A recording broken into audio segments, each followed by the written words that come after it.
வாசிக்கலாம். எபிரேயருக்கு எழுதின நிருபம் 10ஆம் அதிகாரம். எபிரேயர் 10ஆம் அதிகாரம் 19ஆம் வசனத்தில் இருந்து 22ஆம் வசனம் வரைக்கும் நாம் வாசிக்கிறோம். எபிரேயர் 10:19 இருந்து 22 முடிய நாம் வாசிக்கிறோம்.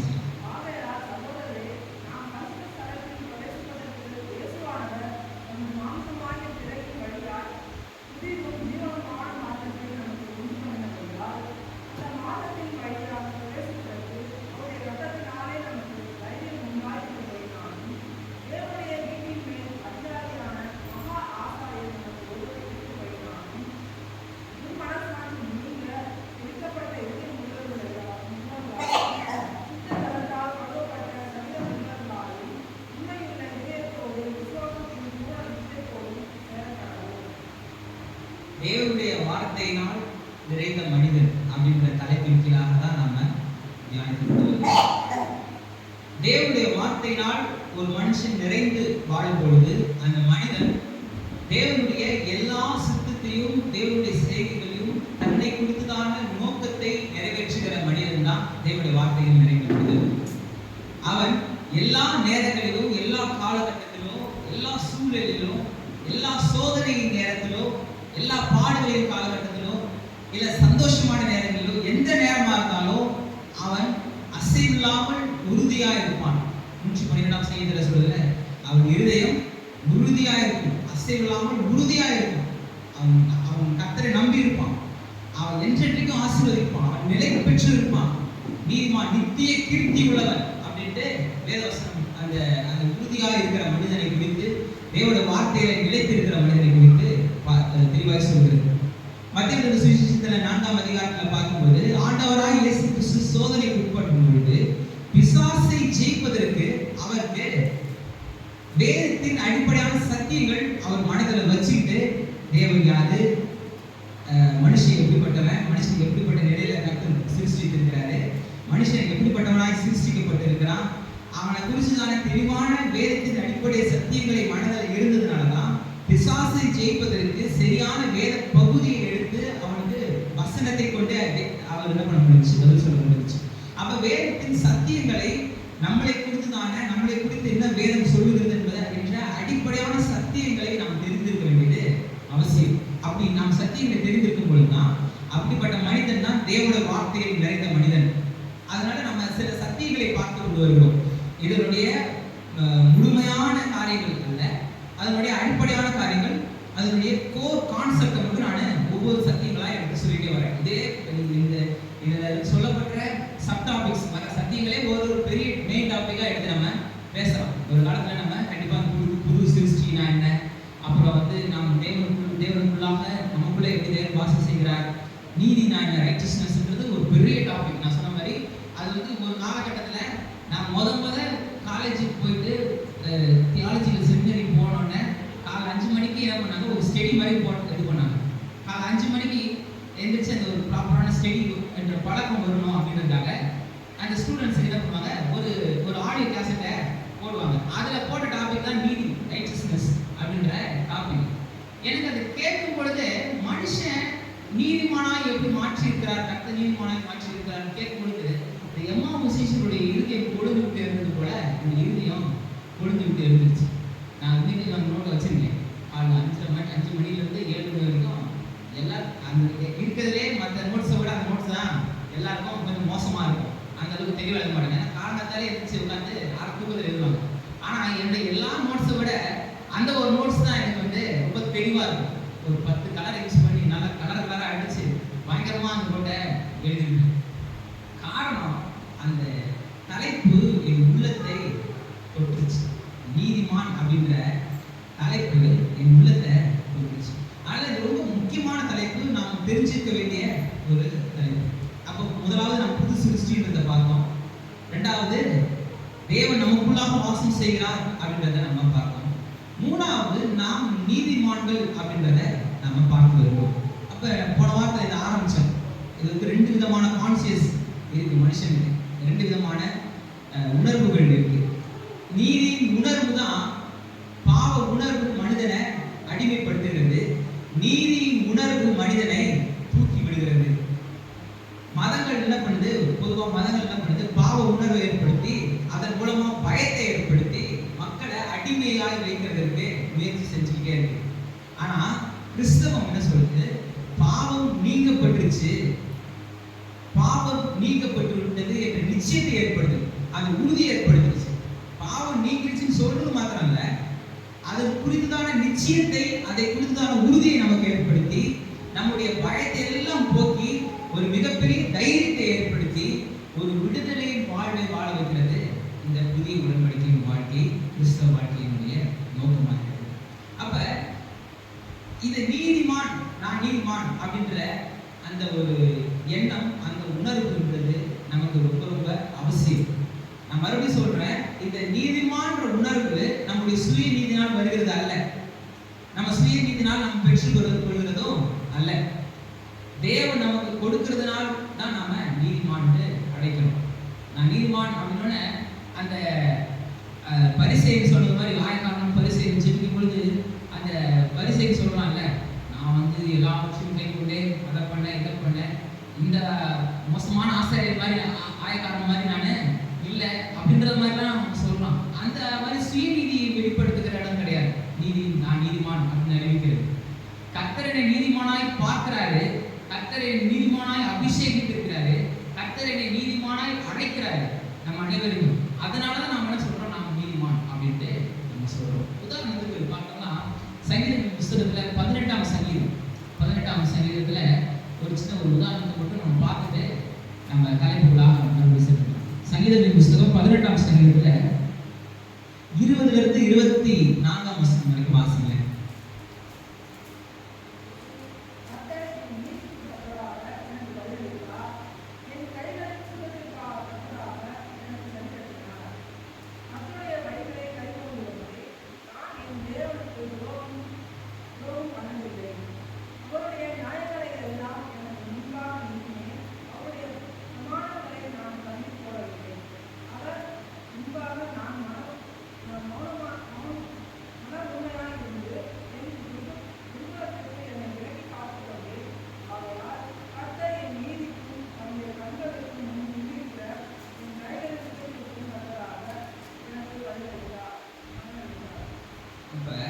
இது எப்படிப்பட்ட ஒரு ஜெபமா இருப்பாரு?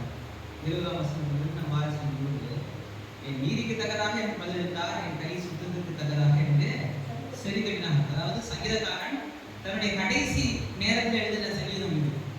தன்னுடைய எல்லா சத்துக்கள் நீங்களாக்கி எல்லாம் முடிச்சுட்டு கடைசி நிலையில 2 சாமுவேல் புஸ்தகம் 22ஆம் அதிகாரத்துல இந்த பாடல் இது அப்படியே இருக்கு. அந்த நேரத்தில் எழுதப்பட்டது இந்த பாடல். அப்ப 23ஆம் அதிகாரத்துல 2 சாமுவேல் புஸ்தகம் 23ஆம் அதிகாரம் பார்த்தீங்கன்னா தாவீதுடைய கடைசி வார்த்தைகள். அப்ப கடைசி வார்த்தைகளுக்கு முன்பாக அவர் சொன்னதுதான் இந்த சங்கீதம். இதுல பாத்தீங்கன்னா அவர் சொல்றாரு, கர்த்தர் என்னை எப்படிலாம் விடுவிச்சாரு, என்னை எப்படிலாம் காப்பாத்துறாருன்னு சொல்றாரு. போது சொல்றாரு, கர்த்தரின் நீதிக்கு தக்கதாக எனக்கு பதிலளித்தார், என் கையின் சுத்தத்துக்கு தக்கதாக எனக்கு சரி கட்டினார், அவருடைய நியாயங்கள் எல்லாம் எனக்கு முன்பாக இருக்கிறேன், அவருடைய பிரமாணங்களை நான் தள்ளி போடவில்லை.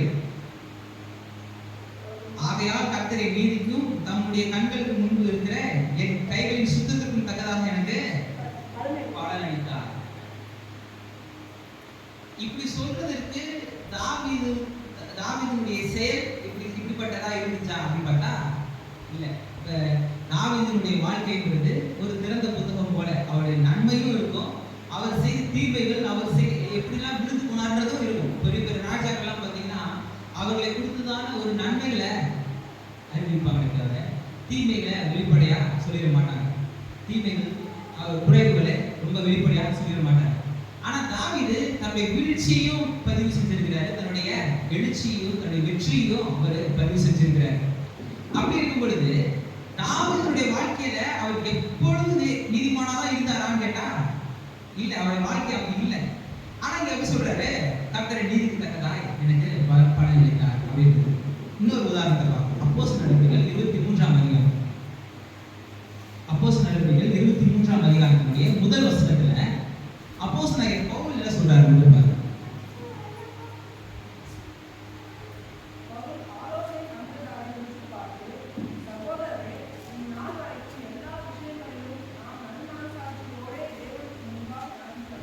எல்லா நேரங்களிலும், எல்லா விஷயங்களிலும், எல்லா நேரங்களிலும் நல் மனசாட்சியோட தேவனுக்கு முன்பாக நடந்து வந்தேன் அப்படின்னு யார் சொல்றா?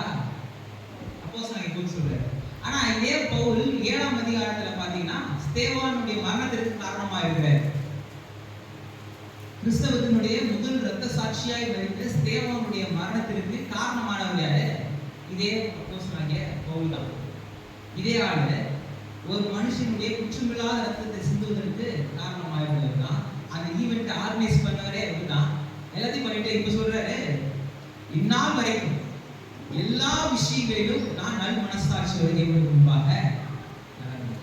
அப்ப தன் வாழ்க்கையில அநேக வீழ்ச்சிகளை சரித்திரங்களை பார்த்த தாவீதும் சரி, தன்னுடைய வாழ்க்கையில கர்த்தருக்கு பிரியமில்லாத காரியங்களை, கர்த்தருடைய குணாதிசயத்தை வெளிப்படுத்தாத காரியங்களை செய்த அப்போஸ்தலனாகிய பவுலும் சரி, எப்படி தன்னை ஒரு நீதிமானாகிய உணர்வை அவர் பெற்றுக் கொண்டிருக்கிறாங்க. தன்னுடைய நாட்கள் கடைசி நேரத்துல நான் நீதிமானா இருந்தேன் அப்படின்ற உணர்வு எப்படி வந்துச்சு அப்படின்னு பாத்தீங்கன்னா, அவருடைய செயலின் அடிப்படையில் இல்லை, அவர்களுடைய கிரியையின் அடிப்படையில அவங்க நினைச்சிருந்தாங்கன்னா, நம்முடைய கிரியைகளை யோசிச்சு பார்த்திருந்தாங்கன்னா அவங்க தங்களை நீதிமான்ட்டு இப்படி தைரியமா அறிக்கை செய்ய முடியாது தன்னுடைய வாழ்க்கை கடைசி நேரங்கள்ல. ஆனா அவங்க நீதிமானா அறிக்கையிடுறாங்க. எப்படி அறிக்கையிடுறாங்க? அவங்களுடைய கண்ணோட்டத்தோட பார்க்காம கர்த்தர் அவர்களை குறித்து எப்படி கண்ணோக்கமாக இருந்தார்ன்றதை நோக்கி பார்த்தாங்க. கர்த்தர் எப்படிப்பட்ட அபிஷேகத்தை அவர்களுக்கு கொடுத்திருக்கிறாரு, கர்த்தர் எப்படிப்பட்ட ஸ்லாக்கியங்களையும் பாக்கியங்களையும் கொடுத்திருக்கிறாரு, எப்படிப்பட்ட வாழ்க்கையை வாழக்கூடிய ஒரு அனுகிரகத்தை கர்த்தர் கொடுத்திருக்கிறாருன்றதை உணர்ந்ததுனாலதான் அவர்கள் நீதிமான் தங்களை சுத்த மனசாட்சியோடு காத்துக் கொண்டவர்களாய் அவர்கள் வாழ்ந்தார்கள். ஒருவேளை சரித்திரம் இருந்திருக்கலாம், ஆனா என்னைக்கு அவங்களுக்கு நாங்கள் நீதிமான்களாய் மாற்றப்பட்டிருக்கிறோம் என்ற உணர்வு வந்துச்சோ அன்னைக்கு அவர்கள் நீதியின் கனிகளை வெளிப்படுத்த ஆரம்பிச்சாங்க. அன்னையிலிருந்து அவங்க வாழ்க்கையில ஒரு பெரிய மாற்றத்தை, ஒரு மிகப்பெரிய ஒரு காரியங்களை, அநேகருக்கு ஆசீர்வாதமான காரியங்களை, தேவனுடைய சத்தியத்தை நிலைநிறுத்துகிற காரியங்களை, தேவனுடைய நோக்கத்தை நிறைவேற்றுகிற ஒரு மனிதர்களாய் அவர்கள் பூமியில வாழ்ந்தார்கள். அப்ப நாமும் தைரியமா சொல்லலாம், எப்படி நம்முடைய சுய கிரிகளின் அடிப்படையில பார்த்தா நம்மளால நீதிமான் சொல்ல முடியாது. அப்படி நம்மளால நீதிமான் நம்ம உள்ளத்துல நம்ம அறிக்கை செய்ய முடியல, நம்மளால இது பண்ண முடியலன்னா எப்படி நம்ம தேவனுக்கு முன்பாக தைரியமா நிற்க முடியும்? ஈடுன்னு சொல்றாங்க, எந்த விதமான குற்ற உணர்வு, தாழ்வு மனப்பான்மை, ஆக்கினை திரிவின் உணர்வு, அந்த உணர்வு இல்லாமல் தேவனுக்கு முன்பாக நிற்கும் நிலைதான் நீதி. தேவனுக்கு முன்பாக நிற்கணும். எப்படி? எந்த விதமான குற்ற உணர்வு, எந்த விதமான தாழ்வு மனப்பான்மை, ஆண்டவரே நான் தகுதியற்றவன், ஆண்டவரே நான் இப்படிப்பட்டவன் அப்படின்ற எண்ணம் வந்துருச்சுன்னா நம்ம தேவனிடத்துல தைரியமா எதுவுமே கேட்கொள்ள முடியாது, தைரியமா அவருடைய சமூகத்திலே போக முடியாது, தைரியமா அங்க கிட்டி சேர முடியாது. ஆனா நம்மளை நீதிமானாய் அழைத்து தேவன் நம்மளை தைரியமாய் கிருபாசன தண்டையில கிட்டி சேர வைத்திருக்கிறார். இப்ப நாம அவரை சந்திக்கிறோம், ஒவ்வொரு நாளும் அவருடைய சமூகத்தில் நாம் போகணுன்ற உணர்வே நம்மளை பரிசுத்தமாய் வாழ வச்சிடும். நம்ம பெரிய ஒரு அரசனையோ, ஒரு பெரிய ஒரு ராஜாவையோ, ஒரு மிகப்பெரிய ஒரு பதவியில இருக்கிறவங்களே பார்க்க போனா எப்படி போவோம்? இருக்கிறதுலே மோசமான ட்ரெஸ்ஸை போட்டுக்கிட்டு, இருக்கிறது ஒரு 4 நாள் குளிக்காம அப்படியே போவோம். 20ஆம் தேதி போகணும்னா 10ஆம் தேதியிலேருந்தே ரெடியாக ஆரம்பிச்சிருவோம். ஒரு 10 நாளுக்கு முன்னாடியே நம்ம சில விஷயங்கள்லாம் ஆயத்தம் பண்ணி தான் நம்ம என்ன பண்ணுவோம், ஒரு பெர்ஃபெக்டா ஒரு முன்னாடி போய் நிற்கணுன்ற ஒரு எண்ணம் நமக்கு இருக்கும். என்ன பேசணும், இதெல்லாம் நம்ம ரிகல்ஸ் எல்லாம் வேற பார்த்துட்டு வேற போவோம். ஒரு மிகப்பெரிய மனுஷனை பார்க்க போறோம். அப்ப அனுதினமும் நான் தேவனை சந்திக்க போறேன், என்னால அணுக முடியும், நான் தேவனுடைய சிங்காசனத்துக்கு முன்பாக போய் நிற்க போறேன் அப்படின்ற எண்ணம் எனக்கு வந்துருச்சுன்னா என் வழிகளை நான் காத்துக்கொள்வேன். ஏன்னா நான் போய் நிற்கணும். அவர் பாவத்தை பார்க்காத சுத்த கண்ணராக இருக்கிறார். அவர் நீதி சூரியனாய் அவர் இருக்கிறார். அவருக்கு முன்பாக நான் போய் நிற்கும் பொழுது அழுக்கற்ற, ஒரு கரை திரையற்ற, ஒரு நல்ல, ஒரு ஒழுக்கமுள்ள ஒரு மனிதனாய், அவருக்கு பிரியமான, அவர் பிரியப்படுத்துகிற, அவர் நேசிக்கிற ஒரு மனிதனாய் நான் அவருக்கு முன்பாக இருக்கணும். அதனாலே நான் என்ன பண்ணுவேன்? சரியா வாழ்வேன். அப்ப என்னால நிற்க முடியும் அப்படின்னாலே என்னுடைய வாழ்க்கையை சரியா மாறிடும். அதனால இந்த நீதிமான்ற தலைப்பு ரொம்ப ரொம்ப அவசியம். நீதிமான்ற தலைப்பு ரொம்ப ரொம்ப அவசியம், நம்ம தெரிஞ்சுக்க வேண்டியது.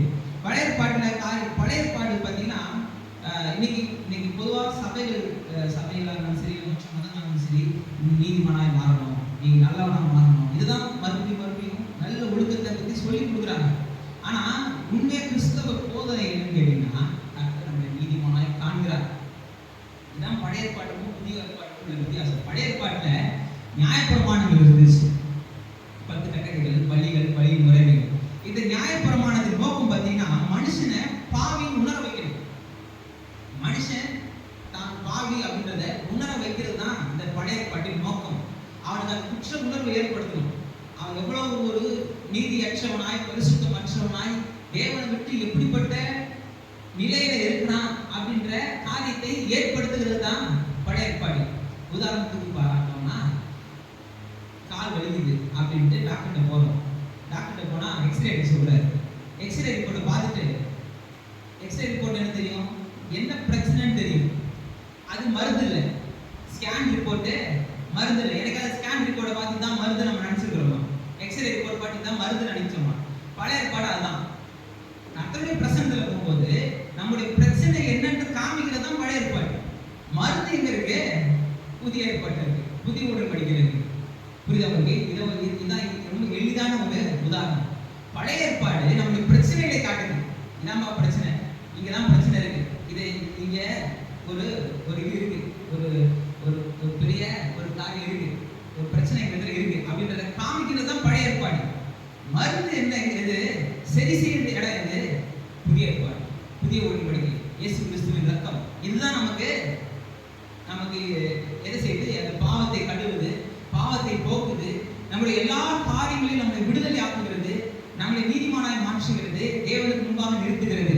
இப்படி எல்லாமே நாம தைரியமாய் தேவனுக்கு முன்பாக இருக்கக்கூடிய நிலையை நாம எப்ப பெற்றுக் கொண்டிருக்கிறோம்?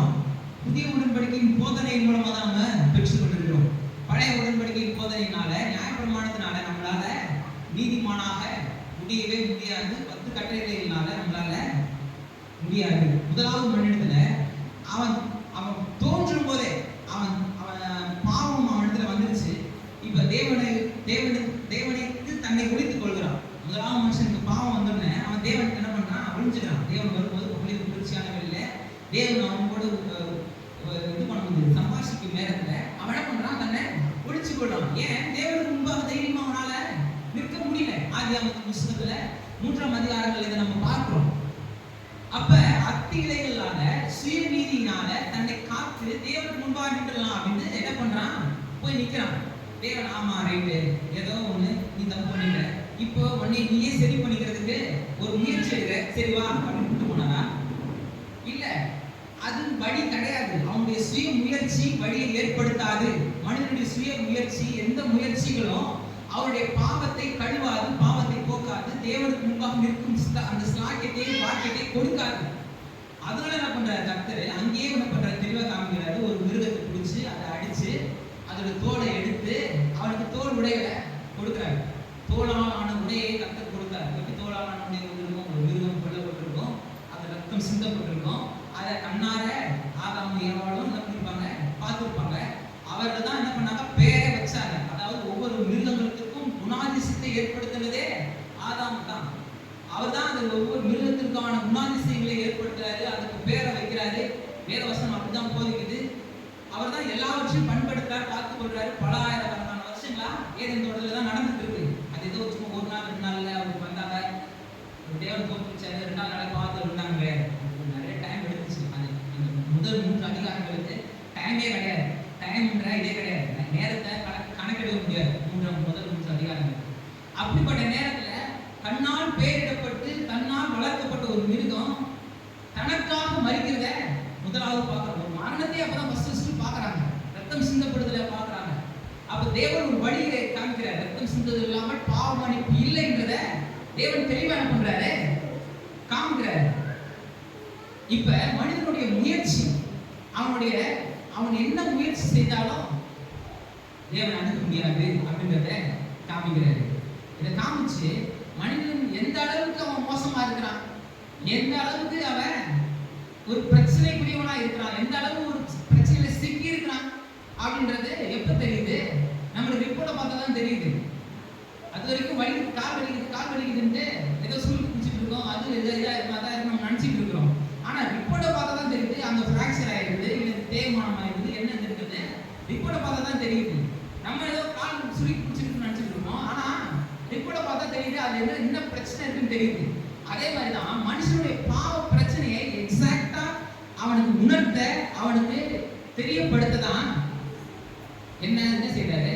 கர்த்தர் நியாயப்பிரமாணத்தை கொடுக்குறாரு. 10 கட்டளைகளை கொடுக்குறாரு.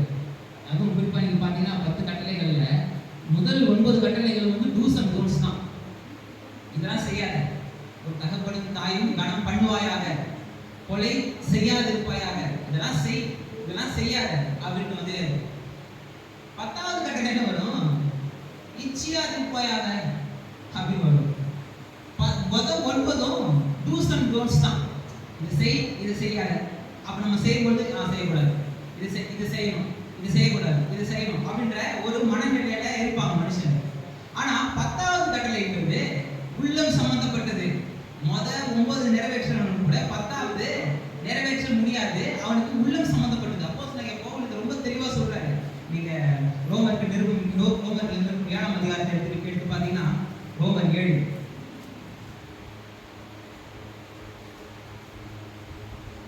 7ஆம் வசனத்துல, ஆகையால் என்ன சொல்வோம்? நியாயப்பிரமாணம் பாவமோ? அல்லவே. பாவம் என்னதென்று நியாயப்பிரமாணத்தினால் நான் அறிந்தேனே என்று மற்றபடி அறியவில்லை. அதாவது பவுல் வந்து ஒரு பரிசேயனா இருந்தாரு, தர்சு பட்டணத்து யூதனா இருந்தாரு. அவர் பழைய ஏற்பாட்டின் எல்லா சாஸ்திரங்களையும் எல்லா காரியங்களையும் கரைச்சு குடிச்சவரா இருந்தாரு. அவர் பரிசுதான அந்த ஹிஸ்டாரிக்கல் பேக்ரவுண்ட்ஸை நம்ம பல்வேறு காலகட்டத்தில் நம்ம பார்த்துருக்கிறோம். அப்போஸ்தலனாகிய பவுலுடைய செபங்கள்னே ஒரு தலைப்பை கிட்டத்தட்ட 1.5 வருஷமா நம்ம பார்க்கணும். அந்த அளவுக்கு அப்போஸ்தலனாகிய பவுலை பற்றி நம்ம நல்லாவே நம்ம படிச்சிருக்கிறோம். அப்ப அவரை பற்றி தானே தெரியும். நியாயப்பிரமாணத்துல, பழைய ஏற்பாட்டின் காலத்துல, பழைய ஏற்பாட்டின் உபதேசத்துல, பழைய ஏற்பாட்டின் சத்தியத்துல அவர் எவ்வளவு தேறினவர்ன்றது நமக்கு எல்லாருமே தெரியும். அவர் சொல்றாரு, இப்போ நியாயப்பிரமாணத்தை பத்தி எல்லாம் சொல்லிட்டு சொல்றாரு, நியாயப்பிரமாணம் பாவமா? நியாயப்பிரமாணம் என்ன பண்ணுது அப்படின்றத சொல்றாரு பாருங்க. நியாயப்பிரமாணம் பாவமோ? அல்லவே. பாவம் இன்னதென்று நியாயப்பிரமாணத்தினால் நான் அறிந்தேனே என்று மற்றபடி அறியவில்லை.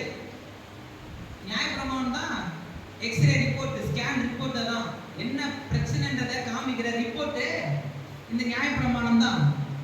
இச்சையாதிருப்பாயாக என்று நியாயப்பிரமாணம் சொல்லாதிருந்தால் இச்சை பாவம் என்று நான் அறியாமல் இருந்திருப்பேனே. 10வது கட்டளை சொல்றாரு. 9 கட்டளை என்ன? Do's and don'ts. இதை செய்யாத, இதை செய்யாதன்னு வந்துருக்கு. 10வது கட்டளை இதெல்லாம் எதுவுமே யாருக்கும் செய்ய முடியாம இருக்குது. ஏன்னா புதிய ஏற்பாட்டின் போதனையினுடைய சாராம்சத்தின் துவக்கமே பழைய ஏற்பாட்டின் கடைசி கட்டளையிலிருந்து ஆரம்பிக்குது. தேவனாகிய கர்த்தரை முழு இதயத்தோடும் முழு ஆத்மாவோடும் அன்பு செய்வாயாக, உன்னை நேசிக்கிறது போல பிறனை நேசிப்பாயாக. 2 கட்டளையில எல்லாம் கர்த்தர் எல்லாத்தையும் முடிச்சிட்டாரு. பழைய ஏற்பாட்டில் கொலை செஞ்சா தப்பு, புதிய ஏற்பாட்டின் போதனையில கொலை செய்கின்ற எண்ணம் வந்தாலே தப்பு. பழைய ஏற்பாட்டில் பொய் பேசினா தப்பு, புதிய ஏற்பாட்டில் உண்மையை மறைச்சாலே தப்பு. சொல்ல இப்ப நம்ம ஊர்ல இப்ப ரொம்ப ஃபேமஸான டயலாக் இருக்குல்ல, நான் பொய்லாம் பேசல, உண்மையை கொஞ்சம் மறைச்சிட்டேன், பொய்லாம் பேசல, உண்மைதான் கொஞ்சம் மறைச்சிட்டேன் அப்படின்வாங்கல்ல. இங்க அதே தப்பு. உள்ளத்திலே, அதாவது செயல்னால பாவம் செய்தாதான் தப்பு அப்படின்றத போய் உள்ளத்துல அந்த எண்ணம் வந்துச்சுனாலே தப்பு, அதுவே பாவம் தான். தேவனுக்கு முன்பாக நிற்கக்கூடிய நிலையை இழந்துருவோம், தேவனுக்கு அது புரியில்லாதது அப்படின்றத வெளிப்படுத்துறது தான் புதிய உடன்படிக்கை. சிலர் நினைச்சது பழைய ஏற்பாட்டுல கர்த்தர் ரொம்ப பயங்கரமா இருக்காரு, புதிய ஏற்பாட்டுல ஆட்டுக்குட்டியை தடவை கொடுக்குற மாதிரி நம்மள பார்த்துக்கிட்டு இருக்கிறாரு. அப்படிலாம் கிடையாது. புதிய ஏற்பாட்டுல ரொம்ப கஷ்டம். பழைய ஏற்பாட்டை செய்யாம தான் போதும், உள்ளுக்குள்ள கோவத்தை வச்சுக்கிட்டு பல்ல கடிச்சுக்கிட்டு செய்யாம இருந்தாலே போதும். ஆனா புதிய ஏற்பாட்டுல அப்படிப்பட்ட எண்ணம் இருந்துச்சுனாலே தவறு. அதான் பவுல் சொல்றாரு, அப்படிப்பட்ட இச்சை பாவம்ன்றது எனக்கு அப்பதான் எது நியாயப்பிரமாணம் தான் எனக்கு வெளிப்படுத்துது. அது வரைக்கும் நான் என்ன நினைச்சிட்டு இருந்தேன், இதை செய்யாத அப்படின்னா ஓகே, நம்ம சில விஷயங்கள் செய்யறோம், சில விஷயங்களை நான் செய்ய மாட்டேன், நான் நீதிமான் ஆயிட்டேன் அப்படின்ட்டு யூதர்கள் நினைச்சிட்டு இருக்கிறாங்க. ஆனா பவுல் சொல்றாரு, தப்பு, அப்படிலாம் கிடையாது. உனக்குள்ள அப்படிப்பட்ட எண்ணம் இருந்துச்சுனாலே நீ காய் அப்படின்றத ரொம்ப தெளிவா ரொம்ப விளக்கமா அறிவிக்கிறார். ரொம்ப தெளிவா அப்போஸ்தலனாகிய பவுல் இதை சொல்றாரு. சொல்லிட்டு தான் அடுத்து பார்த்தீங்கன்னா அப்படியே வர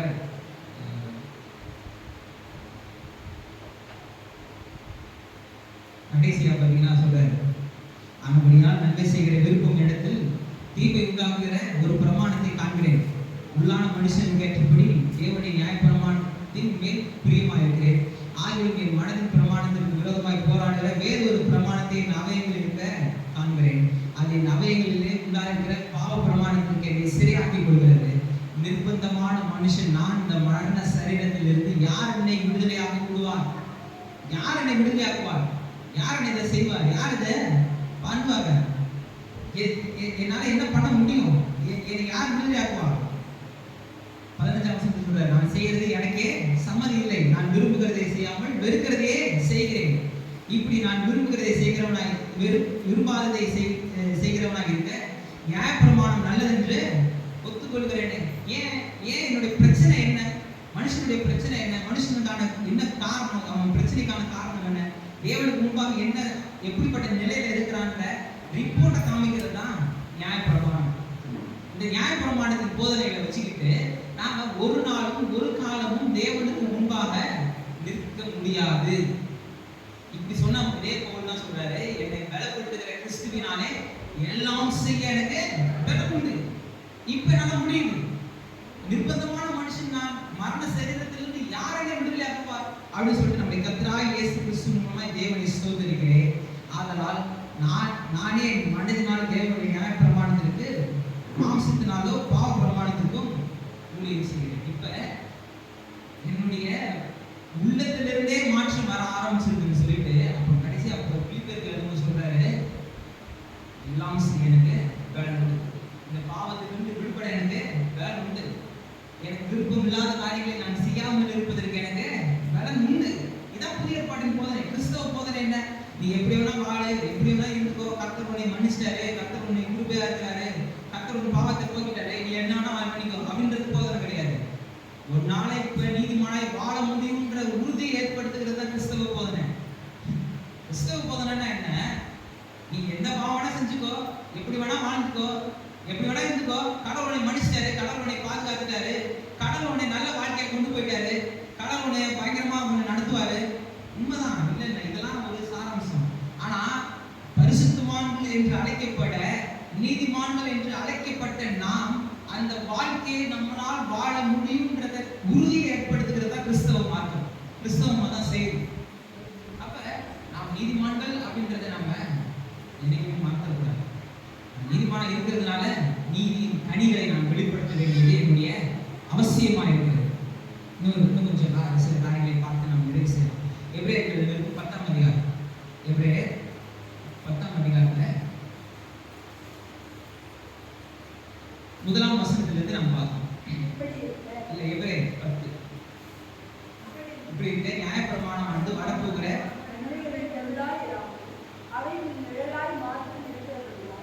வருஷந்தோறும் இடைவிடாமல் செலுத்தப்பட்டு வருகிற ஒரே விதமான பலியினாலே அவைகளை செலுத்த வருகிறவர்களுக்கு ஒரு காலம் பூர்ணப்படுத்த மாட்டார்கள். அதாவது புதிய ஏற்பாட்டுல அநேக விருப்பங்கள் இருக்கு. கலாத்தியர், எபேசியர், பிலிப்பியர், கொலேசியர், தெசலோனிக்கேயர், கொரிந்தியர், அப்புறம் அப்படி நிறைய நிருபங்கள் நமக்கு ரோமர் நிருபங்கள் இருக்கு. இவர்கள் எல்லாருமே பழைய ஏற்பாட்டின் கண்ணோட்டத்தில் பார்த்தா புறஜாதிகள். இவங்களாம் நியாயப்பிரமாணம் இல்லாதவர்கள். இப்ப இவங்க கிறிஸ்துவை ஏற்றுக்கொண்டதுனால, சபையை ஏற்படுத்தினதுனால இப்ப அவர்களுக்கு சபை வந்து என்ன, கிறிஸ்தவ சுவிசேஷம்னா என்ன, எல்லாவற்றையும் இங்க சொல்லப்பட்டு எல்லா உபதேசங்களும் கற்பிக்கப்பட்டு இப்ப அவர்களை சரியான ஒரு வாழ்க்கையை வாழ்வதற்கு அனுகிரகத்தை கர்த்தர் கொடுத்திருக்கிறார்ன்ற அந்த உறுதியை, சத்தியத்தை, உபதேசத்தை எல்லாம் சொல்லிட்டு வராங்க. ஆனா எபிரேயர்களுக்கு எழுதும்போது இவங்களுக்கு ஆல்ரெடி பழைய ஏற்பாடு தெரியும். ஏன்னா எபிரேயர்கள் இவங்களுக்கு நியாயப்பிரமாணம் இருந்துச்சு, தீர்க்கதரிசன புத்தகங்கள் இருந்துச்சு, 10 கட்டளைகள் இருந்துச்சு, ஞான பாடல்கள் இருந்துச்சு, சங்கீதங்கள் இருந்துச்சு, நீதிமொழிகள் இருந்துச்சு, எல்லாமே தெரியும். அனுதினமும் இதை செஞ்சுக்கிட்டே வராங்க. அவங்க கல்வியே இதுதான். அவங்களுக்கு வீட்டு கல்வி, செவ்வாலய கல்வின்னு இருக்கும். வீட்டு கல்வியிலே அவங்க அடிப்படையா அவங்க குடும்ப தொழிலை கற்றுக்கொள்கிறாங்க. பிளஸ் பழைய ஏற்பாட்டின் சம்பவங்களை, பழைய ஏற்பாட்டின் காரியங்களை தன்னுடைய பெற்றோரிடத்துல கற்றுக்கொள்றாங்க. அடுத்தது செவ்வாலய கல்வியில போனா ஃபுல் அண்ட் ஃபுல் பழைய ஏற்பாடு தான் அவங்களுக்கு பாடத்திட்டமே. ஓல்ட் டெஸ்டமெண்ட்டை ஃபுல்லா அவங்க படிச்சே ஆகணும். அதுக்கப்புறம் 30 வயசுல ஒன்று அவங்க திருமணம் செஞ்சு கொண்டு அவங்க தகப்பன் செய்த இல்லை அவர்களுக்குரிய ஒரு தொழிலை, அவர்களுக்கு தொழிலை செய்ய விரும்புகிறாங்களோ அந்த தொழிலை செஞ்சுட்டு போயிடலாம். இல்ல ஒரு ரவியா மாறிடலாம். இன்னும் கொஞ்சம் இதாயிட்டு தேடி நமக்காகி ஒரு ரவியா மாறி பரிசனையோ சன்சேயராகவோ இல்ல வேத பாடகராகவோ ஸ்கிரைப்ஸ், ஏன்னா ஸ்கிரைப்ஸ் ரொம்ப ரொம்ப முக்கியம். அவங்க அவங்க வேலை என்ன? நான் எந்திரிச்சிருந்து எழுதுறது தான் வேலை. வேதத்தை பரிசுத்த வேதாகமத்தை பிரதி எடுத்துட்டே இருப்பாங்க, காப்பீஸ் எடுத்துட்டே இருப்பாங்க. அப்படிப்பட்ட காப்பீஸ் 300-400 காப்பி வச்சுதான் இன்னைக்கு நமக்கு ஒரே புக்கா நமக்கு ஒரு புக்கா நம்ம சேர்த்து வச்சிருக்கிறோம். அதெல்லாம் ரொம்ப பெரிய வேலை. அதெல்லாம் இப்படிப்பட்ட ஒரு நிலையில வாழ்வாங்க. இவங்களுக்கு எல்லா உபதேசங்களுமே தெரியும். பழைய ஏற்பாட்டின் வழிகள் தெரியும், பண்டிகைகள் தெரியும், நியாயப்பிரமாணம் தெரியும், 10 கட்டளைகள் தெரியும், வழிமுறைகள் என்னன்னு தெரியும், எல்லாமே தெரியும். அதனாலதான் இந்த எபிரேயர்களுக்கு எழுதும் பொழுது ரொம்ப தெளிவா வந்து பாத்தீங்கன்னா ஃபர்ஸ்ட்ல இருந்தே பிதாவாகிய தேவன் யாரு, கர்த்தராகிய இயேசு கிறிஸ்து யாரு, பரிசுத்த ஆவியானவர் யாரு, வேத வசனம் என்ன அப்படின்றத ரொம்ப தெளிவா சொல்லுது. 3ஆம் அதிகாரத்துல மோசே தோரா பத்தி அது தெளிவா உபதேசம் சொல்லுது. அடுத்தது 4ஆம் அதிகாரத்துல ஓய்வு நாளை பற்றி பேசுது. அப்புறம் 5ஆம் அதிகாரத்துல வழிகளின் முறைமைகளை பத்தி பேசுது. மூல உபதேசங்களை பற்றி பேசுது. 7ஆம் அதிகாரத்துல மெல்கிசேதேக்கின் முறைமைகளை பத்தி பேசி ஆசாரியர்களை பத்தி சொல்லுது. ஏன் அதெல்லாம் இருக்கிறாங்க? அதாவது பழைய ஏற்பாட்டில் நிழலாட்டமாய் சொல்லப்பட்ட காரியங்களை, அதனுடைய நிஜத்தை, அதனுடைய உண்மையை, அதனுடைய சத்தியத்தை எடுத்து போதிச்சுட்டே வர்றாரு. இப்ப 8ஆம் அதிகாரத்துல பாத்தீங்கன்னா உடன்படிக்கைனா என்ன, உடன்படிக்கை எப்படிப்பட்டது சொல்லிட்டு திருப்பி வழியின் முறைமைகளை பத்தி 9ஆம் அதிகாரத்துல ஆசரிப்பு கூடாரத்தை பத்தி சொல்றாரு. அப்புறம் வழிகளை பத்தி, ஏன் ஆசரிப்பு கூடாரத்துல வழிகள் செலுத்தும் பொழுது அதை பத்தி சொல்றாரு. இப்படி சொல்லிட்டு 10ஆம் அதிகாரத்துல அதோட கருப்பொருளை என்ன பார்த்தீங்கன்னா நியாயப்பிரமாணம் தான். பழைய ஏற்பாடு நியாயப்பிரமாணம் எதுக்கு இருக்கு, நியாயப்பிரமாணம் எதுக்கு வந்துச்சுன்றத இந்த எபிரேயருக்கு எழுதிய நிருபத்தை ஆக்கியும் தெளிவா சொல்றாரு. சொல்லிட்டு இப்படி இருக்க நியாயப்பிரமாணமானது வரப்போகிற நன்மைகளின் பொருளாயிடாமல் அவைகளின் நிழலாய் மாத்திரம் இருக்கிறபடினால், வருஷந்தோறும் இடைவிடாமல் செலுத்துகிற ஒரே விதமான பலினாலே அவைகளை செலுத்த வருகிறவர்கள் ஒரு காலம் பூர்ணப்படுத்த மாட்டாது. அதாவது இந்த வருஷம் ஒரு ஆட்டுக்குட்டியை தூக்கி வந்து பலி செலுத்துறாரு. ஆசாரியன் தலையில கைவிடுறாங்க. பழைய பழைய தேவிய ராமத்துல நாட்டராமத்துல இருந்து அப்படியே விவாகம் பண்ணி வாசி பார்த்தீங்கன்னா ஆசாரியர்கள் எப்படிலாம் பலிகள், சர்வான தர்ம பலி, பாவ நிவாரண பலி, குற்ற நிவாரண பலி, பலி, சமாதான பலி, இப்படி வழியில எப்படி செலுத்தணும்னு முறை இருக்கு. என்ன எடுத்துட்டு வரணும், அது குடும்பம், ஒரு குடும்பம் எப்படிப்பட்ட குடும்பமா இருந்தா என்ன பலியை எடுத்துட்டு வரணும், அந்த பலியை எப்படிலாம் செலுத்தணும் அப்படின்றதுக்கான நிறைய சடங்குகள் இருக்கு, நிறைய சடங்காச்சாரங்கள் இருக்கு. பொதுவாக நம்ம வீட்டில் ஏதாவது ஒரு ஜெபம் வைக்கிறோம், ஏதாவது ஒரு விசேஷம், ஏதாவது ஒரு பண்டிகை நல்லது கேட்டதுன்னா நம்ம என்ன பண்ணுவோம், ரொம்ப ஈஸியா ஒரு ஜெபம் பண்ணிட்டு டக்கு முடிச்சுட்டு வந்துருவோம். அது சில பேர் பார்ப்பாங்க, என்ன ஒன்றும் ஒரு சடங்குமே இல்லைன்னு. சடங்குன்னு பார்த்தா இதுல இருக்கிற சடங்குலாம் செய்ய ஆரம்பிச்சேன்னா தலை தெரிச்சு ஓடிடுவோம், கஷ்டம் ரொம்ப.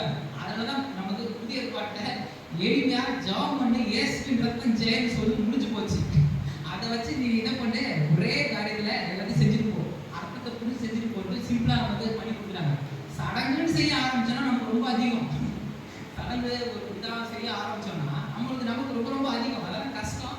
இன்னொன்று தேவையில்லை. அதெல்லாம் அது எல்லாவற்றுக்கும் முன்னே ஒரு இயேசுவின் ரத்தம் ஜெயம் போயிட்டு இருக்கிறது நல்லது. ஒரே சிம்பிள் வே, பெஸ்ட் வே, அதுதான் நல்லது, அதுதான் ஒரே வழி அப்படின்ட்டு நம்ம போயிட்டு இருக்கோம். சரியா? அதெல்லாம் நம்ம ரொம்ப ஈஸியா இருக்கு. ஆனா வழின்னு பார்த்தீங்கன்னா ஒரு குடும்பம் எடுத்துட்டு வருது, உதாரணத்துக்கு ஒரு ஆடு எடுத்து வருது வச்சுங்க. அந்த ஆட்டின் தலைமையில கை வச்சு ஆசாரியன் சொல்லும் பொழுது இந்த குடும்பத்தினுடைய ஒட்டுமொத்த பாவமும் அந்த ஆட்டின் தலைமையில இறங்குது. அதை பலி செலுத்துறாங்க. அது துடிச்சு சாகும்போது தனக்காக, தன்னுடைய பாவத்திற்காக அது பலி செலுத்தப்பட்டுருச்சுன்றத அதை காண்கிறவன் உணரணும். அது 2வது விளக்கப்பட்டு சர்வாங்க தகனபடியாக எரிக்கப்படும் பொழுது அதனுடைய கொடூரத்தின் உச்சத்தை பார்க்கும் பொழுது நான் இப்படி 2 துண்டாகி ரத்தம் சிந்தப்பட்டு பலியாகி பஸ்மமானாலும் ஒண்ணு என்னுடைய பாவத்துக்கு தக்க பலன் தான் இது அப்படின்றத மனுஷன் உணர்றது தான் இது. ஆனா இது பாவத்தை ஒரு நாள் என்ன பண்ணல, போக்கல. ஒரு வருஷம் செலுத்துக்க, அதை போன வருஷமே செலுத்தியாச்சே. இது வரைக்கும் செஞ்ச பலி, இது வரைக்கும் செஞ்ச பாவத்துக்கெல்லாம் சேர்த்தா போன வருஷம் பலி செலுத்தியாச்சு. இந்த வருஷம் மறுபடியும் என்ன பண்ண வேண்டியது இருக்கு, செலுத்த வேண்டியது இருக்கு. அப்ப பூர்ணப்படுத்தாதுன்றத நியாயப்பிரமாணமே தெளிவா சொல்லியிருக்கு. பூர்ணப்படுச்சுன்னா ஒரே ஒரு முறைப்பா, ஒரே ஒரு முறை நீ வந்து செலுத்தி உன் குடும்பத்துக்காக எல்லாத்தையும் பண்ணிட்டு போயிரு, அவ்வளவுதான். அதோட உன் பாவெல்லாம் போய் செலுத்திக்கலாம், பழைய பாட்டு போதிக்கிறாங்க, நியாயப்பிரமாணம் போதிக்கிறாங்க கேட்டா இல்லை. அப்ப ஒவ்வொரு வருஷமும் செலுத்து, ஒவ்வொரு முறையும் செலுத்து, ஒவ்வொரு முறையும் தேவனுக்கு வரும்போது செலுத்து. ஏன் சொல்லுது? அப்ப ஒவ்வொரு முறையும் தான் பாவி, தன்னுடைய பாவ உணர்வு, தன்னுடைய பாவத்தின் நிலை என்ன அப்படின்ற காமிக்கிற ரிப்போர்ட் தான் நியாயப்பிரமாணம். சொல்றாரு, பூர்ணப்படுத்துமானால் ஆராதனை செய்கிறவர்கள் ஒரு தரம் சுத்திகரிக்கப்பட்ட பின்பு இன்னும் பாவங்களுக்கு அவர்களுக்கு இல்லாதிருப்பதால் அந்த பலியை அதான் நான் சொன்னதான் ஒரு முறை பூர்ணமாயிடுச்சுன்னா அது ஸ்டாப் பண்ணிடலாமே.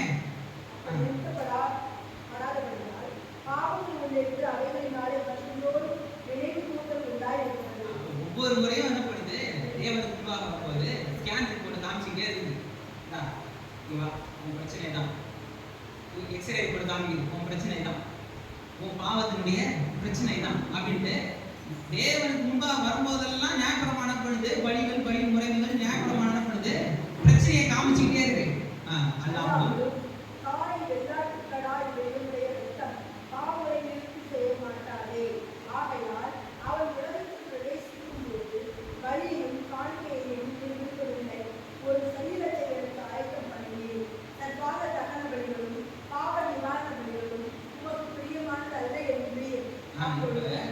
சபையின் வேலை என்ன அப்படின்னா, பாவ உணர்வு ஏற்படுத்த வேண்டியது சபையின் வேலை இல்லை. சில பேர் சொல்றாங்க பாவத்தை உணர்த்தக்கூடியதுதான் சபையின் வேலை. நீங்க சும்மா உட்காந்தாலே பாவ உணர்வு வந்துடும். நீங்க சும்மா உட்காந்து கண்ணு மூடி பார்த்து நம்ம செஞ்சதெல்லாம் நினைப்பு. ஏன்னா நம்முடைய மனசாட்சி பரிசுத்த ஆவியானவர் அதை நமக்கு சாட்சி கொடுத்துடுறாரு. சபைக்கு ஒரு வேலை ஒன்றும் கிடையாது. சபை அது மட்டும் தான் வேலை கிடையாது. செய்யணும், கண்டிப்பாக உணர்த்தணும். செய்யற தப்ப சுட்டி காட்டுறது சபையின் வேலை. நானும் அதை பக்கவா செஞ்சிருவேன். உங்களுக்கு தெரியும், வாங்கினா வரலன்றுவேன், வந்தா வந்தீங்கன்றுவேன். நான் யாருக்கும் முகதாட்சியம் பார்க்கவே மாட்டேன், கரெக்டாக சொல்லிடுவேன். அது இப்போ செஞ்சீங்கன்னா செஞ்சீங்க, இல்லைன்னா இல்லைதான். கரெக்டா இதுல நல்லது கெட்டதெல்லாம் கிடையாது. சபை கண்டித்து உணர்த்த வேண்டியது. ஆனா குற்ற உணர்வு ஏற்படுத்த வேண்டியது சபையின் வேலை இல்லை. நீ தேவனுக்கு முன்பாக சரியில்லை, அது இல்லை, இது இல்லை, இப்படி இல்லை, அப்படி இல்லை, இது என் வேலை இல்லை. ஏன்னா உங்களுக்கே தெரியுது. நீங்க சும்மா இருந்தீங்கனாலே கர்த்தருடைய ஆவியானவர் என்ன பண்ணுவாரு, இதை உணர்த்திடுவாரு. என் வேலை என்ன, சபையின் வேலை என்ன அப்படின்னா, இல்ல பாவங்கள் உண்டென்று பாவங்கள் உங்களிடத்தில் இந்த பாவங்களை நீக்கப்பட்டு விட்டது, பாவங்கள் போக்கி விடப்பட்டது, அதற்கான பலி செலுத்தப்பட்டு விட்டது, நீங்க பரிசுத்தமாய் வாழ முடியும்னு அறிவிக்கிறது தான் சபையின் வேலை.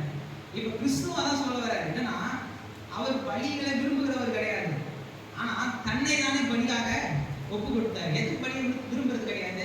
அப்படி அவரோட விரும்பி ஒவ்வொரு முறையும் பழைய ஏற்பாட்டின் பலிகள் காலகட்டத்தில் பலி செலுத்தும் போது இன்னும் 2 ஆடு சேர்த்து வைட்டு, இன்னும் ஒரு ஆடு சேர்த்து வைட்டுன்னு கேட்கிறாங்க. அவர் அதை வச்சு என்ன பண்ண போறாரு, சாலமோன் காலத்தில் தேவாலயத்தை பிரதிஷ்டை செய்யப்படுது. ரத்த வெள்ள ஆறே ஓடிச்சான் ரத்தத்துல. அந்த அளவுக்கு லட்சக்கணக்கான ஆடு மாடுகளை பலி செலுத்தினாங்க சாலமோன். ஏன்னா தேவனுடைய பரிசுத்தத்தை நினைவு கூறுவதற்கு அவ்வளோ விஷயங்கள் செஞ்சாங்க.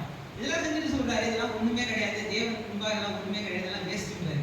அதாவது உலக அதிசயமா இன்னைக்கு மட்டும் இருந்துச்சுன்னா உலக அதிசயங்களே டாப் மோஸ்ட் இருக்குன்னு சொல்றாங்க. அந்த அளவுக்கு பிரமாண்டமா ஒரு ஆலயத்தை கட்டி, அந்த அளவுக்கு பிரமாண்டமா பலிகள் செலுத்தி பலி முறைமைகளை பண்ணி ஒரு பெரிய பண்டிகையா வச்சு சமஸ்த இஸ்ரவேலை கூட்டிட்டு சொல்றாரு, கைகளினால் கட்டப்பட்ட ஆலயத்தில் மாசமா ஏற்பி உலகத்தை செஞ்சுட்டு இவ்வளோ பிரமாண்டமானதுதான். உலகத்திலேயே சிறந்த பலி இதுதான். உலகத்திலேயே மிகப்பெரிய பலிகள் இங்கதான் செலுத்தப்பட்டுருச்சு. ஆனா இதெல்லாம் உமக்கு முன்பாக இதெல்லாம் ஒண்ணுமே கிடையாது, நீங்க விரும்புறதே கிடையாது, இதெல்லாம் நீர் வாசம் செய்யறதுக்கு தகுதியே கிடையாது, உண்மை அடக்கி கொள்ற சக்தி இருக்கு கிடையாது அப்படின்றத சாலமோன் சொல்றாரு. அப்ப தொடர்ந்து வாசிப்பாங்க.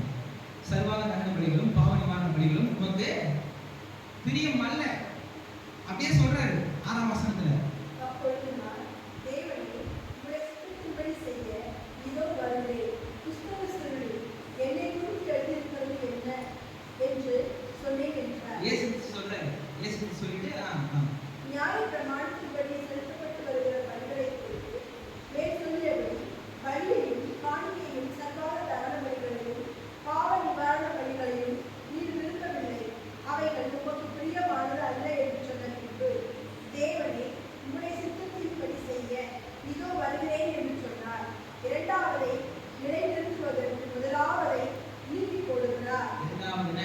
அவருடைய பலி, அவரே பலியாகி வந்து முதலாவதை நீக்கி போடுறாரு. இப்ப நமக்கு பலி செலுத்த வேண்டியதில்லை. ஞாயிற்றுக்கிழமை 2 கோழி எடுப்பாங்க, ஒரு ஆடு எடுப்பாங்க, அவங்க பலி செலுத்த வரலாம், நம்ம சொல்ல வேண்டிய அவசியம் இல்லை. நமக்காய் பலி செலுத்தப்பட்ட பலி, திருப்பாதார பலி, சர்வாங்க தகன பலி, ஆண்டவராக இயேசு கிறிஸ்துன்ற ஒரே பலி செலுத்தப்பட்டு விட்டது என்று அறிவிக்கிறத சபையின் வேலை. இப்ப நம்ம செலுத்த வேண்டியது துதி பலியும் ஜீவ பலி. லிவிங் சாக்ரிஃபைஸா நம்மள ஒப்பு கொடுக்கணும். வாழும் பலிகளாய். அது எப்படி மடிஞ்சு நடக்குதோ அதே போல நாம் பாவத்திற்கு மறித்து நீதிக்கென்று பிழைத்திருக்கும்படி நாமே ஜீவ பலியாக ஒப்பு கொடுக்கணும். துதி பலி செலுத்தணும். இப்படிப்பட்ட பலிக்கு தான் இப்போதைக்கு. இப்போ போய் நமக்கு ஆடு மாடு கோழி நம்ம பலி செலுத்த வேண்டிய அவசியம் எல்லாம் கிடையாது. இயேசு கிறிஸ்துவினுடைய சரீரம் ஒரே தரம் பலியிடப்பட்டதினாலே அந்த சித்தத்தின்படி நாம் பரிசுத்தமாக்கப்பட்டிருக்கிறோம். பரிசுத்தமாக்கப்பட்டு சொல்லுங்க. பரிசுத்தமாக்கப்பட்டிருக்கிறோம். பரிசுத்தமாக்கப்பட்டு இருக்கிறோம். அதாவது பாஸ்ட் டென்ஸ். பரிசுத்தமாக்கப்படுவோம் இல்ல. பரிசுத்தம் அதாவது இது இவர்கள் மாத்திரம் தான் பரிசுத்தமாக்கப்படுவார்கள் இல்ல. நீங்க சொல்லுது பரிசுத்தமாக்கப்பட்டு இருக்கிறோம். எல்லாருமே பரிசுத்தமாக்கப்பட்டு இருக்கிறோம். இதான் சபையின் வேலை. மறுபடியும் சொல்றேன், சபையின் வேலை என்ன? நீங்கள் பரிசுத்தமாக்கப்பட்டு இருக்கிறீர்கள் என்று அறிவிக்கிறதா சபையின் வேலை. உங்க வேலை என்ன? நான் பரிசுத்தமாக்கப்பட்டு இருக்கிறேன்னு தெரிஞ்சுக்கிட்டு அதன்படி வாழ்வது தான் உங்க வேலை. அப்படிதான் நடக்குது. அந்தியோகியால முதல் கிறிஸ்தவர்களை, அதாவது பரிசுத்தவான்களை கிறிஸ்தவர்கள் அழைச்சாங்க. அப்போஸ்தலருடைய வாசிங்க அந்தியோகியா பட்டணத்துல பரிசுத்தமாய் வாழ்ந்தவர்களை கிறிஸ்தவர்கள் அழைச்சாங்க. அப்போஸ்தலனாகிய பவுல் தன் நிருபங்கள் எல்லாவற்றையும் சபையை பார்த்து பரிசுத்தவான்களுக்கு எழுதுகிறதாவது அப்படின்னு எழுதுறாரு. ஏன் எழுதுறாரு? அவங்க அப்படிதான் அப்பாயிண்ட் பண்றாரு. நீ பரிசுத்தவான்கள் பா, அதனால பரிசுத்தத்திற்கு ஏற்ற கிரியை நீங்க நடப்பிக்க வேண்டியது உங்க கடமை அப்படின்றாரு. பரிசுத்தமாக்கப்பட்டு இருக்கிறோம். அன்றியும் எந்த ஆசாரியரும் நாடோறும் ஆராதனை செய்கிறவனாலும் பாவங்களை ஒரு காலம் நிவர்த்தி செய்யக்கூடாத ஒரே வித பலிகளை அநேக தரம் செலுத்தி வருகிறவனாயும் இருப்பான். பழைய ஏற்பாடுல ஆசாரியன் எப்படிப்பட்டவனா இருந்தான்? என்னோட பலி செலுத்துறான், என்ன செலுத்திக்கிட்டே தான் இருக்கிறான். ஆனாலும் அது என்ன பண்ண முடியல, நீக்கல, பூரணப்படுத்தல. இப்ப இவரோ பாவங்களுக்காக ஒரே பலியை செலுத்தி என்றென்றைக்கும் தேவனுடைய வலது பாரிசத்தில் உட்கார்ந்து இது ரொம்ப முக்கியம். பரிசுத்தமாக்கப்பட்டிருக்கிறோம்ன்றது எவ்வளவு முக்கியமோ அதே போல் உட்கார்ந்து ரொம்ப ரொம்ப முக்கியம். உட்கார்ந்து என்ன? எல்லாம் நிறைவேறியது, எல்லாம் செலுத்தப்பட்டு முடிஞ்சிருச்சு. இன்னொரு முறை சிலுவையில பலி செலுத்த வேண்டிய அவசியம் இல்லை. 2000 வருஷத்துக்கு முன்னாடி பலி செலுத்தினாரு.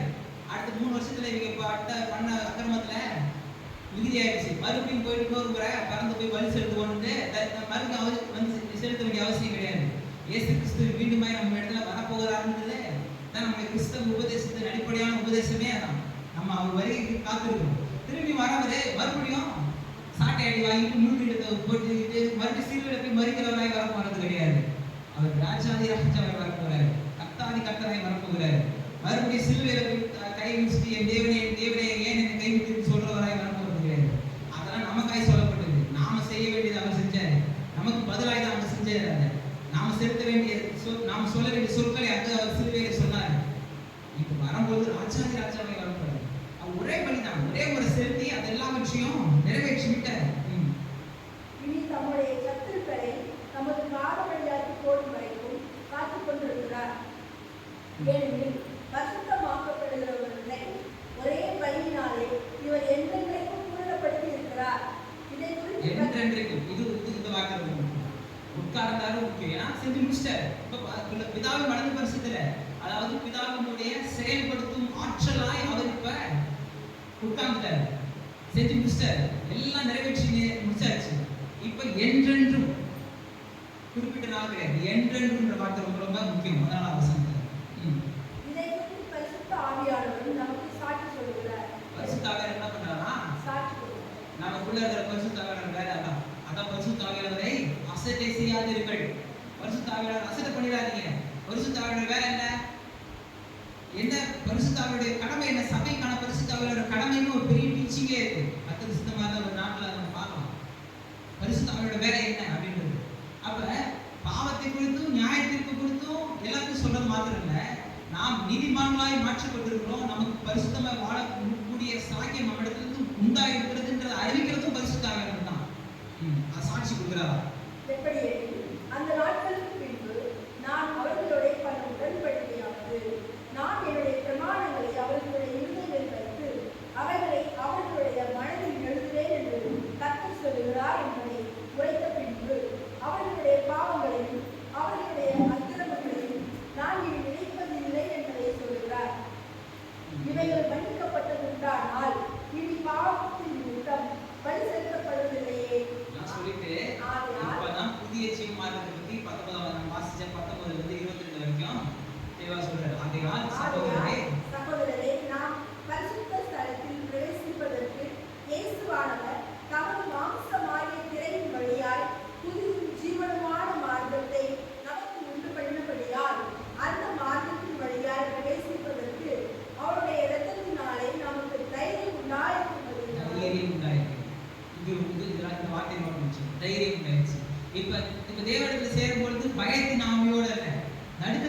ஆவியோட அல்ல, கலக்கத்தின் ஆவியோட அல்ல, ஒரு துர்மனசாட்சியின் ஆவியோட அல்ல. இப்ப தைரியத்தோடு, சந்தோஷத்தோடு, நிறைவோடு என் தகப்பனிடத்திலிருந்து நான் எதையாவது பெற்றுக்கொள்வேன், என் ஜெபத்திற்கு பதில் உண்டு, அவருடைய இருதயத்தின் சித்தத்தை நான் பெற்றுக்கொள்வேன், அவருடைய விருப்பத்தை எனக்கு தெரியப்படுத்துவார்ன்ற உறுதியோடு நிச்சயத்தோடு இப்ப நான் போறேன். எப்படி போறேன்? என்னுடைய சுயநீதியின் அடிப்படையில் போல, என்னை மூடி இருக்கிற தேவ நீதியின் அடிப்படையில் நான் போறேன். என்னை காணும் பொழுது பிதாவாகிய தேவன் கிறிஸ்துவை காண்கிறார். பாவத்தின் நிமித்தம் நமக்கு செலுத்தப்பட்ட பலியாகிய கிறிஸ்துவின் ரத்தம் நம்மை சூழ்ந்து கொண்டிருக்கிறது. நாம் கிறிஸ்துவை வெளிப்படுத்துகிறவர்களாக இருக்கிறோம். அப்படி கிறிஸ்துவை வெளிப்படுத்துகிறவர்களாக இருக்கும் பொழுது மற்றவர்கள் நம்மை காண மாட்டார்கள், நம்ம விஷயத்தை காண மாட்டார்கள். அதான் அப்போஸ்தலனாகிய பவுல் சொல்றார், பழைய மனுஷனை களைந்து போட்டு புதிய மனுஷனை தரித்து கொள்ளுங்கள். ட்ரெஸ் போட்டுக்கிற மாதிரி நாம தான் போட்டுக்கணும். அப்ப இயேசு கிறிஸ்துவை நான் தரித்து கொள்ளும் பொழுது மற்ற மனுஷன் என்ன பண்ணுவான்? என்னுடைய விஷயத்தை பார்க்க மாட்டான். என்னை காணும்போது கிறிஸ்துவை காண்கிறான். பிதாவாகிய தேவன் பார்க்கும்பொழுது நம்முடைய சுயத்தை பார்த்தா நம்ம என்ன ஆகும்? அவ்வளவுதான். நம்முடைய சுயம், நம்முடைய நீதி அழுக்கான தந்தையா இருக்கிறது. நம்ம தைரியமா பிதாவிடத்துல போக முடியாது. இப்ப நம்ம கிறிஸ்துவை வெளிப்படுத்துகிறவர்களா இருக்கும் பொழுது நம்மை காணும்போது பிதாவாகிய கிறிஸ்துவை காண்கிறார். இப்பொழுது நம்முடைய பாவங்களை பார்க்கறதில்லை, நம்முடைய அக்கிரமங்கள் இல்லை, நாம் வெளிப்படுத்துகிற நீதியை, நம்ம சூழ்ந்திருக்கிற தேவ நீதியை பிதாவாகிய தேவன் காண்கிறார். அதான் தைரியம் நமக்கு அந்த மார்க்கத்தின் வழியாய் அந்த மார்க்கத்தின் வழியாய் பிரவேசிப்பதற்கு தேவனுடைய வீட்டின் மேல் அதிகாரியான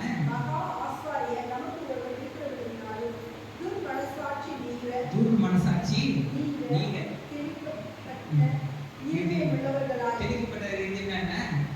அன்னைக்கு பழைய பாட்டு காலகட்டத்தில் பலிகளை செலுத்தி அந்த ரத்தத்தை திருப்பினால பரிசுத்த ஸ்தலத்துல உடன்படிக்கை பெட்டி மேல தெளிப்பாங்க. ஏன்னா அது ஒரு பரிசுத்தத்தின் அடையாளம்.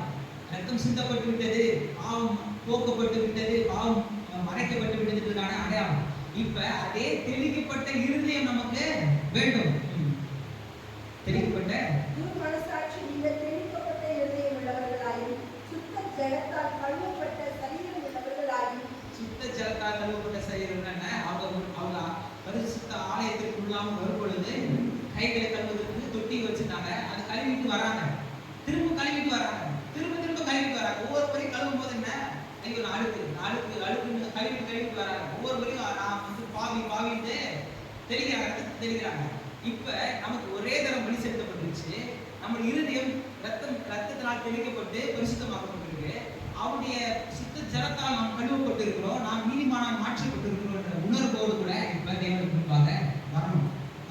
உண்மையுள்ள இருதயத்தோடும் விசுவாசத்தின் பூரண நிச்சயத்தோடும் உண்மையுள்ள இருதயம், விசுவாசத்தின் பூரண நிச்சயம். அதான் அதாவது விசுவாசத்தினுடைய உச்சம். விசுவாசத்தினுடைய எல்லா நிலைகளிலும் உள்ளடக்கி அது ஒரு பெரிய நிச்சயத்தோடு கூட, உறுதியோடு கூட, நம்பிக்கையோடு கூட நம்ம சேர கடவுள். நம்முடைய நம்பிக்கையை அறிக்கையிடுகிறது அசைவில்லாமல் உறுதியாய் இருக்க கடவுள். Christianity is a great confession. அதாவது கிறிஸ்தவமே ஒரு மிகப்பெரிய அறிக்கையிடுகிற மார்க்கம். அப்ப நம்ம நம்பிக்கையை அறிக்கையிடுகிறதுல அசைவில்லாமல் உறுதியாக இருக்க கடவுள். வாக்குத்தத்தம் பண்ணினவர் உண்மை உள்ளவராக இருக்கிறார். என்ன சொல்றாரு? வாக்குத்தத்தம் பண்ணினவர் உண்மை உள்ளவராக, அவர் உண்மை உள்ளவர், அவர் வாக்குத்தத்தம் பண்ணினவர், அவர் உண்மை உள்ளவர், நீதி உள்ளவர், அவர் எல்லாவற்றையும் நமக்கு செய்யக்கூடியவர். விசுவாசிக்கிறீங்களா? பரிசுத்தமாக்கப்பட்டிருக்கிறோம் என்பதை விசுவாசிக்கிறீங்களா? என்றென்றைக்கும் அப்படின்றத நம்புறீங்களா? என்றென்றைக்கும் அதுக்கான வழிகளை செலுத்தி அவர் உட்கார்ந்தார். அவர் எல்லாவற்றையும் செஞ்சு முடிச்சிட்டார். இப்ப நம்மளை காணும் பொழுது தேவன் பிதாவாகிய தேவன் நம்மை காணும் பொழுது தன்னை காண்கிறார். நம்முடைய சுயத்தை காணல. நாம நம்முடைய சுயநீதியின் அடிப்படையில் போல நியாயப்பிரமாணம் என்ன பண்ணுச்சு? ரிப்போர்ட்டை காமிக்குது. இயேசு கிறிஸ்துவின் ரத்தத்தின் மூலமாய் நாம அதை சரி செய்யும். எங்க பிரச்சனைன்றது தெரிஞ்சிருச்சு. அந்த பிரச்சனைகளை சரி செய்யும். நியாயப்பிரமாணத்தை வாசிக்கும் பொழுது பொய் சொல்லாதே போயாகணும் போது நம்முடைய இருதயத்துல பரிசுத்த ஆவியானவர் கட்டளையிடுறாரு. என்ன சொல்றாரு? நீ வந்து இந்த செஞ்ச செஞ்சிருக்க, நியாயப்பிரமாணம் குற்றப்படுத்துது, நமக்கு பாயிண்ட் அவுட் பண்ணி காமிக்குது, எக்ஸ்ரே எடுத்து காமிக்கிற மாதிரி நல்ல தெளிவா வெளிச்சம் போட்டு நமக்கு காமிச்சிருது. இப்ப அப்படியே புதிய உடன்படிக்கையில வந்து அதுக்கான மருந்து எடுத்துக்கிறது ஆண்டவர் இயேசு கிறிஸ்துவின் ரத்தம். அவர் மூலமாய் நாம் பெற்று பாவ மன்னிப்பை வச்சு நம்ம சரி செய்ய வேண்டியது அவசியம். அதான் அன்றன்றைக்கு நாம இரவு ஜெபம் செய்யும்போது சொல்லியிருக்கேன், அன்னைக்கு நாமே ஆண்டவரை இதை நான் செஞ்சேன், இந்த ரீசன் நாள நான் செஞ்சேன், ஃபுல்லா நான் ஆசைப்பட்டு இதை நான் செஞ்சிருக்கேன், ஏதோ பேசிட்டேன், நான் செஞ்சது தப்பு தான், எனக்கு மன்னிச்சிருக்கேன், நீங்க கேட்டுங்க, முடிஞ்சிச்சு, அன்னையோட முடிஞ்சிச்சு. அது நம்மை நாமே நிதானித்து அறிந்தால் நாம் நியாயம் தீர்க்கப்படும். நம்ம வழியில சரி அன்னைக்கு விஷயங்கள் அன்னைக்கே முடிச்சிருங்க, அப்பப்போ செஞ்சு முடிச்சிருங்க, கிளியரா இருங்க.